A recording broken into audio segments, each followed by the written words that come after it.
Hi, I'm Daniel. I'm from LIQUI MOLY's R&D department, and I will show you today how our Ceratec works.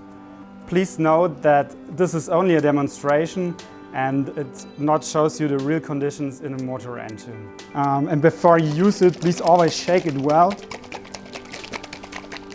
And then we have a normal glass of water and we add the Ceratec.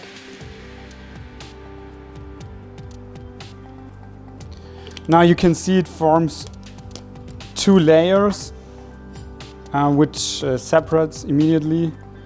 As you can see, the oil transports the ceramic particles to the metal surface. They attach to the surface and build up a multi-layer. They fill up scratches and therefore improves the emergency running of your engine. The particles move sideways under pressure and reduce the friction of the moving parts in your engine. We also put in a chemical friction modifier to improve the fuel economy of your car.